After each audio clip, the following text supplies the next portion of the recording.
Have you been told you might require lumbar fusion surgery for your symptoms, but you may be worried about how extensive this type of operation is? Perhaps you're worried about your age and potential complications with having this sort of surgery.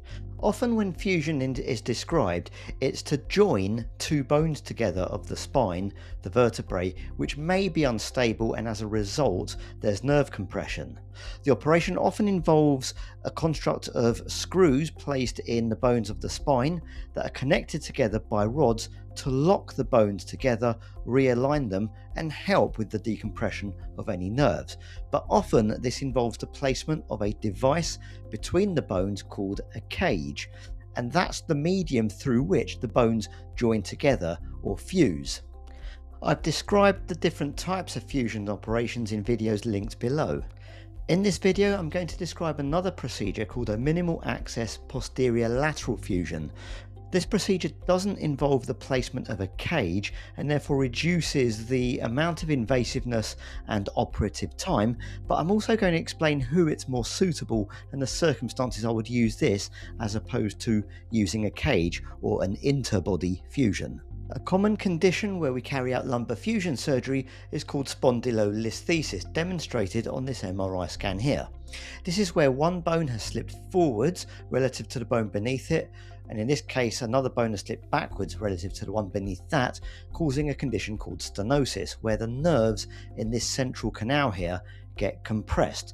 This causes back pain, but also pain radiating down the legs, particularly when we stand and walk. In this scenario, we placed a construct of just the screws and the rods in the back of the spine, but through very small incisions in the skin and using image guidance to accurately get the screws where we want them, and then using the rods we can realign those segments, and no cage is placed in the disc space. The disc isn't touched.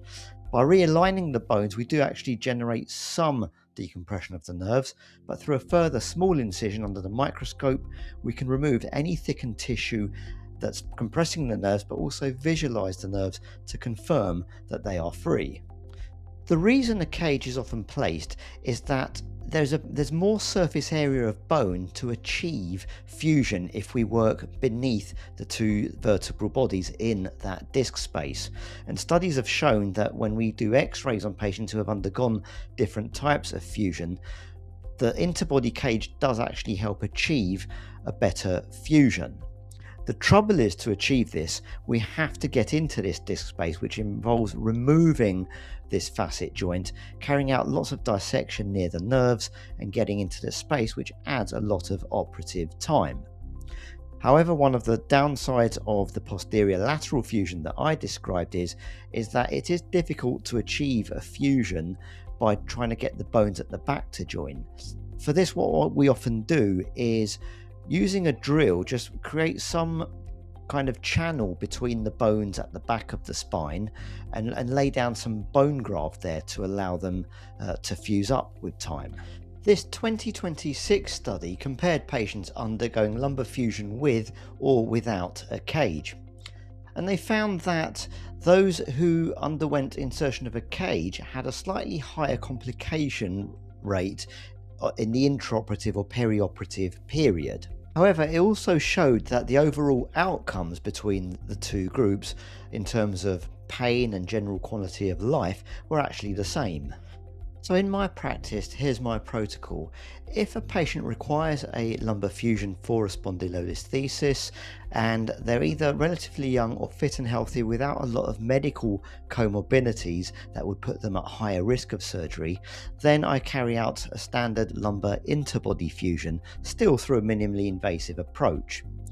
This is because by placing this cage, we do actually get better alignment of the spine and maintain that disc height between the two bones, which gives you a longer lasting construct. If, however, you are in your 70s or 80s, where the risks of surgery do increase slightly, I don't rule it out completely. I check things with my anaesthetists and other physicians that might be involved in your care, and then I consider the posterior lateral fusion, where we just place the screws in the bones, realign them, and carry out a decompression. This saves time and often can actually achieve a good result. In medicine, we treat the patient and not the scan, so the goal is not a picture-perfect X-ray post-operatively, but it's a good outcome and improvement in your symptoms and quality of life. I want to finish this video with some recent speculation or a hypothesis for research that's currently taking place. One of the theories is that if we just put the screws in and don't put an interbody cage, but allow fusion to carry out at the back of the spine by laying some bone graft down.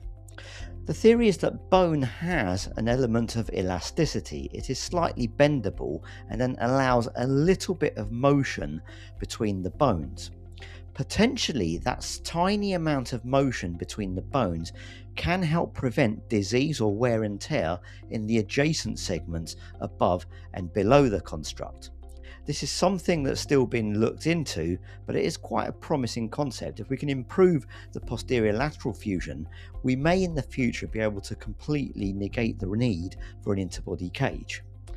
I really hope you found this video helpful. If so, please click that like button and do subscribe to the channel.